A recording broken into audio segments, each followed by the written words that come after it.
민두식과 루시아의 이혼 도장이면 모든 것이 끝난다고 생각했나요? 주총문이 열리는 순간 누구의 이름이 불리게 될지. 유전자 결과 2장과 배우자 신탁 1장이 만들어낸 진짜 주인은 누구였을지, 그리고 이혼이 사랑의 종착지였는지 새로운 출발선이었는지 궁금하시죠? 마지막 회는 결말의 이야기를 포함하여 지금부터 말씀드려볼까 합니다. 다른 병원으로 옮겨진 민두식의 병실은 차갑고 고요했습니다. 커튼 틈으로 희미한 햇빛이 들어왔고 모니터에 선명한 선이 그의 숨을 따라 오르내렸습니다. 의식은 또렷했지만 입술은 굳어 있었고 손가락마저 조금도 움직이지 않자 그는 눈빛으로만 모든 것을 말하려 했습니다. 침대 발치에는 민경채와 김선재가 섰습니다. 두 사람은 마치 승리 확인을 하러 온 심판처럼 침묵으로 압박했고 민두식의 동공은 미세하게 흔들렸습니다. 민경채는 낮고 차분한 목소리로 속삭였습니다. 누워서 천천히 생각해 보시라고요. 어디서부터 잘못되었는지요. 김선재는 그것으로 충분하다는 듯 고개를 기울였습니다. 이제 정루시아만 마무리하면 모든 것이 제자리로 돌아간다는 표정이었습니다. 하지만 그 시각 민강유통 회장실에서는 전혀 다른 소리가 났습니다. 백설이가 문태경을 서둘러 불러들였고 그의 얼굴에는 이미 각오와 피로가 함께 얹혀 있었습니다. 회장님이 다른 병원으로 이송되었다는 소식이 전달되자 문태경은 담담히 현실을 정리했습니다. 정체가 노출된 상황에서 회장이 깨어나도 문제고 깨어나지 않아도 문제라고요? 그러자 정루시아가 조용히 가방을 열었습니다. 오래도록 건드리지 않던 노란 봉투 하나가 책상 위에 내려앉았습니다. 잠긴 서랍에서 꺼낸 문서, 배우자 신탁 계약서였습니다. 민두식이 의사결정을 할 수 없는 상황이 되면 보유 지분의 수익자를 배우자 정루시아로 지정한다는 조항, 발동 조건은 행방불명이나 중대한 사고 또는 판단 능력 상실로 명시되어 있었습니다. 변호사 입회 표시와 서명이 또렷했고 책임자 도장이 정확히 찍혀 있었습니다. 문태경은 종이를 천천히 훑아 눈썹을 올렸습니다. 이 문서가 공개되는 순간 지분은 전부 당신에게로 갑니다. 정루시아는 고개를 끄덕이며 짧게 답했습니다. 복수가 목적은 아니에요. 이제 정리할 뿐이에요. 며칠 전 스텔라장과 민경채는 별도의 압박 수단을 만들어 두었습니다.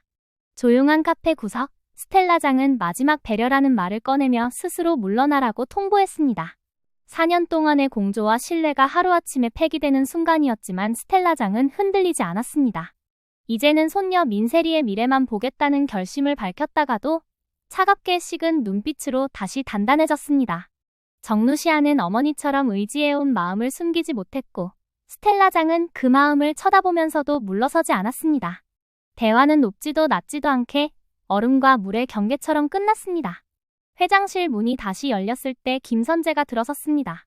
그는 서류 봉투를 책상 위에 툭 내려놓고 승리의 미소를 지었습니다. 봉투 안에는 협의 이혼 서류 1장과 유전자 검사 결과 2장이 들어있었습니다. 첫 번째 결과지는 민세리와 민경채가 친모녀가 아니라는 불일치 결과, 두 번째 결과지는 민세리와 정루시아가 친자일치라는 결과였습니다. 김선재는 공집사의 오래된 녹취까지 곁들였습니다.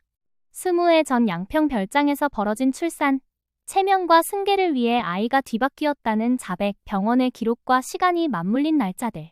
조각난 진실이 서류 위에 줄서고 협박은 계산처럼 진행되었습니다. 정루시아는 결과지를 오래 바라보다가 펜을 들었습니다. 서명은 빠르지 않았고 잉크는 천천히 스며들었습니다. 그녀는 아이의 마음을 먼저 떠올렸고 상처의 방향을 막고 싶었습니다. 동시에 머릿속 어딘가에서는 차갑고 정확한 계산이 작동하고 있었습니다. 배우자 신탁은 계약 당시에 배우자에게 효력이 귀속되며 발동 이후에 이혼과 무관하게 효력이 유지된다는 점이 있었습니다. 이제 서류가 제 역할을 할 차례였습니다. 병실의 공기는 더 차가워졌습니다. 뉴스 자막이 주총 소집 공지를 흘려보냈고 병실의 작은 TV는 그 소식을 묵묵히 반복했습니다. 민경채는 숫자를 다시 세었고 김선재는 게시판과 내부 계정의 접근 기록을 점검했습니다. 같은 목표를 보는 두 사람이었지만 서로의 뒤를 언제든 찌를 수 있는 칼을 품은 모습이었습니다. 어느 밤 민경채는 자신에게 물었습니다. 사랑해서 결혼을 말하는가, 필요해서 결혼을 말하는가? 답은 사실 간단했습니다. 다음 날 아침 그녀는 김선재 앞에서 결혼을 취소하자고 말했습니다. 첫사랑의 이름이 아직 마음에서 지워지지 않는다고 했고 다른 남자와의 결혼은 첫사랑에 대한 모독이라는 말도 덧붙였습니다. 김선재의 표정에 분노가 타오르고 있었습니다. 그는 밤 공기를 가르며 고함을 질렀고 온라인 게시판 여기저기에 자신이 알고 있는 사실을 폭로하였습니다. 민세리는 가짜 손녀라는 문장, 검사 결과 바꿔치기라는 자백. 소문은 방향을 커지면서 결국 스텔라장의 귀에도 들어갔습니다. 스텔라장은 소파에 힘없이 주저앉았습니다. 손끝이 떨리고 라벤더 향이 스민 손수건으로도 마음은 가라앉지 않았습니다. 혹시 자신이 내뱉었던 가장 차가운 말들이 진짜 손녀에게 꽂혔을지 모른다는 생각이 가슴을 쳤습니다. 오래전에 상처가 한꺼번에 피어올랐고 병원 복도의 흰 불빛은 더 차갑게 느껴졌습니다. 모태주는 스텔라장의 어깨를 붙잡고 천천히 걸었습니다. 미안하다는 말은 반복되었고 용서라는 단어는 쉽게 입 밖으로 나오지 않았습니다. 스텔라장은 치료가 필요해졌고 문은 조용히 닫혔습니다. 주총의 날은 맑고 냉정한 공기로 시작되었습니다. 회의장 밖에는 속삭임과 발자국이 겹쳤고 안쪽에서는 서류의 마찰음이 긴장을 불러올렸습니다. 모두가 민경채의 이름을 들을 준비를 하고 있을 때였습니다. 그런데 사회자는 뜻밖의 이름을 불렀습니다. 지분 55%를 보유한 새로운 최대 주주이자 신임 회장 백설이라고 사회자는 또박또박 말하였고 문이 열리자 정누시아 본명 백설이가 단상으로 걸어 나왔습니다. 설명은 간단했고 근거는 정확했습니다. 납치와 감금 사태가 반복될 수 있다는 두려움 속에서 민두식이 체결해둔 배우자 신탁 변호사 입회, 발동 요건 충족, 효력 발생. 조항이 읽혀지는 동안 방 안의 공기가 바뀌었습니다. 누군가는 입술을 깨물었고 누군가는 펜을 떨어뜨렸습니다. 민경채는 자리로 주저앉았고 김선재는 손등에 힘줄을 세웠지만 뒤집을 만한 카드는 남아있지 않았습니다. 그 다음은 절차가 일을 했습니다. 감금과 배임과 횡령, 공문서처럼 포장된 사문서 위조의 수사망이 빠르게 닫혔습니다. 공집사는 오래된 출입 기록과 보관해둔 메모를 꺼내놓았고 경비일지의 사소한 시간대가 퍼즐의 빈칸을 채웠습니다. 민경채와 김선재는 구속되었고 제목의 목록은 검은 활자로 길게 이어졌습니다. 병실의 민두식은 작은 화면으로 그 장면을 보았습니다. 눈물은 한동안 멈추지 않았고 그는 그 눈물이 아직 자신이 살아있다는 증거라는 사실을 어렴풋이 느꼈습니다. 분노와 자책이 서로의 어깨를 누르다가 가끔은 같은 방향을 보기도 했습니다. 잘못의 기억은 통증이 되어 돌아왔고 그 통증이야말로 그가 붙잡을 마지막 끈처럼 느껴졌습니다. 멀리 병원 담장 너머 스텔라장은 치료를 받으며 시간을 다시 세고 있었습니다. 모태주는 가끔 꽃을 들고 찾아갔고 스텔라장은 그 꽃을 오래 바라보다 눈을 감았습니다. 가장 무거운 용서는 나에게서 시작된다는 사실을 그제야 아주 조금 이해하기 시작했습니다. 민세리에게 향하는 진실은 한꺼번에 폭발하지 않았습니다. 법의 절차와 보호자의 손을 타고 감당 가능한 속도로 도착했습니다. 친모가 누구였는가 보다 어떤 어른이 되어가는지가 중요하다는 결론이 가족 안에서 합의되었고 상처를 건드리지 않는 언어가 하나씩 찾아졌습니다. 정누시아는 아이에게 가장 먼저 사과했고 그 다음에야 자신을 용서할 작은 근거를 만들었습니다. 문태경은 옆에서 말보다 시간을 더 많이 내주었습니다. 말은 흔들릴 수 있지만 시간은 흔들리지 않는다는 것을 알고 있었기 때문입니다. 민강유통의 일상도 서서히 정상으로 돌아왔습니다. 회장실의 오래된 소파는 새 천으로 갈아입었고 벽의 사진들은 순서를 바꿔 달았습니다. 백설이는 취임 첫 주에 계약 검토 과정을 외부에 반쯤 열었습니다. 투명성이란 단어가 표어가 아니라 실제 절차가 되도록 결제선에 작은 창을 더 달았습니다. 주주 서한에는 짧고 명료한 문장만 남겼습니다. 오늘의 원칙은 내일을 지탱하는 증거가 됩니다. 임직원 간담회에서 그는 약속했습니다. 두려움으로 움직이는 조직이 아니라 책임으로 움직이는 조직을 만들겠다고요. 박수는 길지 않았지만 진심이었습니다. 병실의 민두식은 어느 날 눈을 오래 감았다가 떴습니다. 간호사가 이름을 불렀고 그는 아주 작게 눈을 깜빡였습니다. 여전히 말할 수 없었고 움직일 수도 없었지만 텔레비전 화면을 향한 그의 시선은 조금 더 길어졌습니다. 뉴스 하단 자막에는 새로운 사회공헌 계획이 흘렀습니다. 과거에 얽힌 지역 장학 사업을 확대하고 돌봄 공백을 메우는 기금을 만들겠다는 발표였습니다. 민두식의 눈꼬리가 미세하게 떨렸고 그는 다시 눈을 감았습니다. 언젠가 스스로 마주해야 할 날이 올지도 모른다는 예감이 조용히 스며들었습니다. 그날의 모든 것을 갈라놓은 건 종이 3장이었습니다.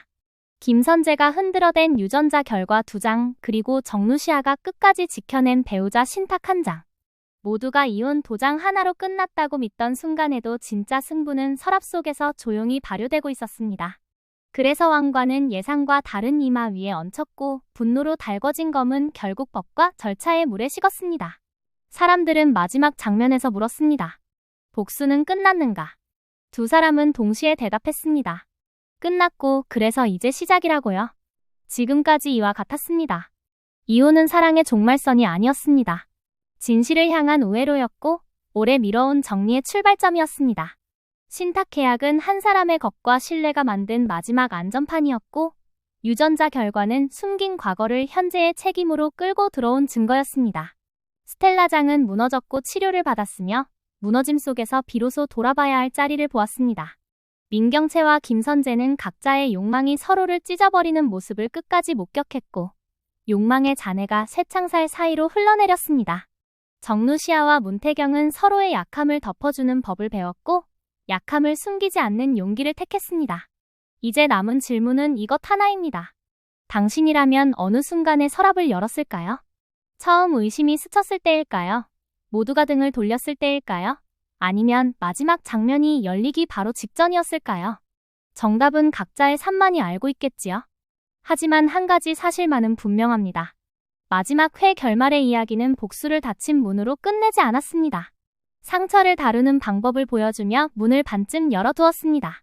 그리고 그 문틈으로 들어오는 빛은 이제 더 이상 누구를 태워 없애는 태양이 아니라 함께 걸어갈 길을 비추는 햇빛이었습니다. 그러니까 이 모든 이야기를 여기까지 말씀드려 보았습니다. 이제 각자의 답으로 다음 장을 여는 일만 남았습니다. 주총 이후 며칠 동안 내부는 소란스러웠습니다. 감사실은 전자결제 로그와 CCTV 백업을 교차 대조했고 외부 회계법인은 자금 흐름도를 다시 그렸습니다. 오래 미뤄졌던 계열사 간 부당 지원 이슈가 표면으로 떠올랐고 백설이는 첫 결제로 사회이사 후보 추천위원회를 열었습니다. 회사의 얼굴을 바꾸기 위한 선택이었고 그는 개인의 원한이 아니라 조직의 원칙으로 말했습니다. 누군가는 속으로 투덜거렸고 누군가는 오랜만에 어깨를 폈습니다. 권력의 그늘이 걷히는 속도는 생각보다 느렸지만 방향은 분명했습니다. 한편 문태경은 법률 서류 더미 속에서 작은 편지 한 장을 발견했습니다. 신탁 계약 체결 당일 민두식이 남긴 메모였습니다.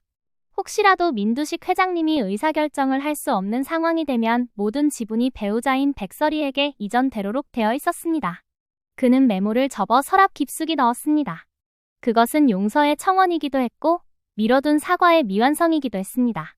사람은 마지막 순간에야 말의 무게를 알게 되곤 한다는 사실을 문태경은 조용히 떠올렸습니다. 정루시아는 회장이라는 호칭에 쉽게 익숙해지지 않았습니다. 아침마다 이름을 불러오는 비서의 목소리가 힐끗 낯설게 들렸고 엘리베이터에 비친 표정은 전에 비해 한층 정리되어 보였습니다. 그는 첫 주의 절반을 직원 인터뷰에 썼습니다. 계약직 사원의 의견을 가장 먼저 들었고 현장 물류팀의 동선을 함께 걸었습니다. 회장은 현장에 내려오지 않는다는 오래된 편견이 조금씩 깨졌습니다. 사람들은 말했습니다. 새로운 정루시아 회장님은 질문을 먼저 하고 대답을 서두르지 않는다고요. 질문이 쌓일수록 조직은 생각하기 시작했고 대답이 늦을수록 성급한 결정을 피할 수 있었습니다. 스텔라장의 병실에는 매일 같은 시간이 되면 햇빛이 커튼 위에서 이동했습니다. 그때마다 그녀는 침대 머리맡에 사진을 만지작거렸습니다. 한때는 믿음의 증표였고 어느 날은 혐오의 기념물이 되었던 사진. 이제는 그 사진 속 미소의 실체를 압니다. 손녀였던 아이의 웃음이었고 자신이 모질게 밀어낸 손의 온기였습니다. 못해주는 말이 적었습니다. 대신 따뜻한 차를 두고 갔고 같은 얘기를 반복해도 싫은 기색을 보이지 않았습니다. 스텔라장은 언젠가 그 아이에게 사과할 수 있을까요? 하고 물었습니다. 못해주는 그러려면 먼저 자신에게 사과하는 법부터 배워야 한다고 답했습니다. 죄책감은 벌이 될 수 있지만 사과는 출발이 된다고요. 구치소의 시간은 잔인하게 길었습니다. 민경채는 처음 며칠을 거의 잠들지 못했습니다. 자기 합리화와 후회가 머릿속에서 부딪혔고 잠깐 눈을 감으면 주총장의 풍경이 반복 재생되었습니다. 그녀는 하루에 한 번 일기장을 펼쳤습니다. 첫 줄에는 항상 같은 문장을 적었습니다. 내가 두려워한 건 사랑이 아니라 손실이었다. 손실을 막으려다 사랑을 잃었다. 그 문장을 서너 번 지우고 다시 쓰는 날도 많았습니다. 면회실에서 스텔라장을 본 날 두 사람은 말없이 앉아 있었고 의자 다리 소리만 덜컥거렸습니다. 마지막에야 스텔라장이 말했습니다. 너의 손실을 내가 키웠구나. 그 한마디에 민경채는 눈을 내리깔았습니다. 김선재는 다른 방에서 전혀 다른 방식으로 시간을 보냈습니다. 변호인 접견에서 처음으로 낮은 목소리로 물었습니다. 내가 어디서 틀렸을까요? 변호인은 법률적으로만 답했습니다. 틀린 것은 증거의 보관과 절차였고 그 이전에 틀린 것은 사람을 목적의 수단으로 삼은 선택이었다고요? 김선재는 고개를 끄덕였지만 표정은 쉽게 바뀌지 않았습니다. 그는 손바닥에 작은 상처가 난 것을 보고 허탈하게 웃었습니다. 스스로를 위해 쥐었던 주먹이 결국 자신에게만 상처를 냈다는 사실이 너무 늦게 실감났습니다. 그 사이 민세리는 보호관찰관과 상담사를 번갈아 만났습니다. 결과지는 금고에 들어갔고 대화는 감당할 수 있는 범위에서만 열렸습니다. 아이는 물었습니다. 왜 어른들은 늘 비밀을 만들고 그 비밀이 터지면 서로를 탓하나요? 상담사는 잠시 생각하다가 이렇게 답했습니다. 비밀은 두려움의 다른 이름이고 탓은 두려움이 밖으로 튀어나오는 모양이야. 우리는 언젠가 너와 함께 두려움을 다른 모양으로 바꿔볼 거야. 아이는 그 말을 노트에 적었습니다. 두려움을 다른 모양으로. 문태경은 밤마다 서랍의 메모를 꺼내보곤 했습니다. 그 메모는 용서의 청원이면서 동시에 책임의 촉구였습니다. 그는 스스로에게도 질문을 던졌습니다. 법의 언어로 정의를 세워오면서 마음의 언어를 소홀히 하지 않았는가? 답은 길지 않았습니다. 그래서 그는 결혼식 전날 스스로 오래 미뤄둔 곳을 찾았습니다. 빈 의자 하나가 있는 납골당 앞에서 그는 한참을 서 있었습니다. 이름을 조용히 불렀고 오해와 분노와 슬픔을 천천히 내려놓았습니다. 돌아서는 그의 걸음은 느렸지만 가벼웠습니다. 결혼식 날 백설이는 드레싱룸에 홀로 앉아 있었습니다. 메이크업 아티스트가 농담을 던지자 그는 웃었고 거울 속 눈빛이 스스로 낯설지 않다는 사실에 안도했습니다. 그는 과거와의 화해가 끝났다는 뜻으로 꽃다발에 작은 카드를 끼웠습니다. 핏줄보다 마음으로 이어지는 인연이 있다는 것을 배웠습니다. 그 문장은 누구에게 보여주기 위한 것이 아니었고 스스로에게 다시 읽어주기 위한 것이었습니다. 예식이 끝난 뒤 두 사람은 아주 짧은 휴가를 택했습니다. 바다를 바라보는 작은 숙소에서 서로의 침묵을 들었습니다. 연인은 때로는 말보다 침묵으로 연결된다는 것을 확인했고 침묵 속에는 그동안 못다한 말들이 차분히 가라앉았습니다. 아침이 되면 그는 바다로 짧은 산책을 나갔고 돌아올 때마다 모래 위에 발자국 두 줄이 나란히 남았습니다. 물결이 와서 발자국을 지워도 다음 날이면 또 다른 두 줄이 생겼습니다. 지워지는 것과 남는 것의 균형을 배우는 시간은 그렇게 흘렀습니다. 회사로 돌아와 그는 첫 번째 사내 방송에서 이렇게 말했습니다. 우리는 실패와 잘못을 기록하는 법을 새로 배우려 합니다. 실패를 숨기면 반복되고 기록하면 멈춥니다. 그 말은 사과와 다르지 않았습니다. 누군가는 화면 앞에서 고개를 끄덕였고 누군가는 메모장 위에 밑줄을 그었습니다. 오랫동안 입에 올리지 못했던 단어들이 조금씩 일상에 자리 잡았습니다. 공정, 절차, 신뢰, 경계. 그리고 사람들 사이에 조심스레 돌아온 단어, 존중. 병실의 민두식은 간혹 창밖에 나무를 보았습니다. 가지 끝에 잎이 바람에 흔들릴 때마다 어떤 별도의 리듬이 느껴졌습니다. 그는 마음속으로 짧은 문장을 연습했습니다. 미안하다. 고맙다. 부탁한다. 세 문장은 아직 목을 넘어오지 못했지만 마음속에서는 제법 자연스러웠습니다. 세 문장을 누구에게 먼저 건넬 것인지 생각하다가 그는 눈을 감았습니다.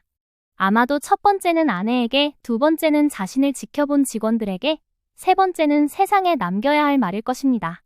이야기를 끝으로 모으자면 마지막 회의 결말은 단죄의 리스트를 장식하지 않았습니다. 참외가 천천히 자라는 장면을 길게 보여주었습니다. 복수의 에너지로 출발한 서사가 책임의 문장으로 도착했고 사랑을 증명하는 방식이 소유가 아니라 돌봄이라는 사실을 확인했습니다. 그래서 사람들은 이 드라마가 끝났다고 말하면서도 자주 떠올립니다. 내 삶의 서랍에는 어떤 문서가 고요히 나를 기다리고 있을까? 어떤 편지 한 장이, 어떤 사인 하나가, 혹은 누군가에게 미처 전하지 못한 사과가. 그 질문이 우리를 조금 더 조심스럽게, 그러나 조금 더 단단하게 만듭니다. 이제 정말 마지막으로 처음 던졌던 질문을 다시 꺼내보겠습니다. 주총문이 열리는 순간 누구의 이름이 불릴까요? 유전자 결과 2장과 배우자 신탁 1장이 가리킨 진짜 주인은 누구였을까요? 그리고 이혼은 끝이었을까요? 아니면 시작이었을까요? 당신은 이미 답을 알고 있습니다. 그러니 마지막 회 결말의 이야기는 여기서 닫겠습니다. 그리고 저는 다음 이야기를 준비해 보겠습니다. 오늘의 빛이 내일의 그림자까지 비추어 주기를 바라면서 지금까지 말씀드려 보았습니다. 주총 다음 주에는 기자간담회가 열렸습니다. 사회자의 소개가 끝나자 질문이 이어졌습니다. 왜 지금에서야 신탁이 공개되었느냐? 경영권 분쟁의 재발 가능성은 없느냐? 친인척 관련 인사 원칙은 무엇으로 삼겠느냐? 백설이는 메모를 보지 않고 답했습니다. 공개의 시점은 법률 효력이 분명해지는 순간으로 잡았습니다. 발동 조건이 충족되었다는 외부 판단이 정리되기 전에는 불필요한 소란을 만들지 않으려 했습니다. 재발 방지를 위해 정관을 개정하고 친인척 인사에는 엄격한 이해상충 조항을 두겠습니다. 답은 간결했고 그는 마지막에 한 문장을 덧붙였습니다. 저는 회사의 회장이지 가족의 복수 대리인이 아닙니다. 그 문장 하나로 간담회장의 온도가 달라졌습니다. 사내에서는 중간관리자 교육이 새로 짜였습니다. 보고 체계 단순화, 불합리한 야근 관행 정리, 권한의 위임 원칙 등 오래된 문제들이 표로 만들어졌고 분기마다 점검 항목이 업데이트되었습니다. 물류센터에서는 안전 점검을 주 단위로 바꾸었고 계약서 표준안에는 위험 분담 조항이 추가되었습니다. 작은 변화들이 모여 조직의 체온을 조금씩 바꾸었습니다. 직원 게시판에는 익명 글 대신 이름을 밝힌 제한이 늘어났습니다. 이름을 걸고 말할 수 있다는 사실이 권력의 방향을 설명했습니다. 한편 백설이는 조용히 한 사람을 찾아갔습니다. 공집사였습니다. 오래전 비밀의 매듭을 묶었던 손, 그리고 지금 그 매듭을 풀어준 손. 그는 따뜻한 차를 앞에 놓고 말했습니다. 당신이 지킨 건 비밀이 아니라 생명이었다고요. 숨김은 때로 사람을 살리기도 하고 때로 사람을 망치기도 합니다. 공집사는 고개를 숙였습니다. 그날의 선택이 옳았다고 말할 용기는 없었습니다. 다만 지금의 선택은 더 늦지 않게 했기를 바랄 뿐이라고요. 두 사람은 오래 침묵했습니다. 그 침묵이 무성한 변명보다 훨씬 많은 것을 전했습니다. 어느 오후, 민세리는 정누시아와 함께 작은 공원을 걸었습니다. 벤치에 앉아 아이는 조심스레 물었습니다. 엄마라고 불러도 될까요? 정누시아는 대답 대신 손을 내밀었습니다. 아이의 손이 닿자 그는 아주 천천히 고개를 끄덕였습니다. 서두르지 말자. 우리가 놓친 시간을 한꺼번에 채우려고 하지 말자. 오늘은 산책, 내일은 영화, 모레는 숙제. 아주 평범한 목록을 하나씩 해보자. 아이는 웃었습니다. 평범함이 주는 평화가 그토록 소중한 것이었음을 그날 둘은 몸으로 알았습니다. 그날 밤, 문태경은 회사 옥상에서 도시의 불빛을 내려다보았습니다. 아래층에서 야근을 정리하고 퇴근하는 직원들의 웃음소리가 바람을 타고 올라왔습니다. 그는 전화기를 들어 한 통의 전화를 걸었습니다. 멀리 떨어져 살던 옛 친구였습니다. 오랜만이다. 괜찮니? 잠깐의 근황을 나눈 뒤 그는 전화를 끊었습니다.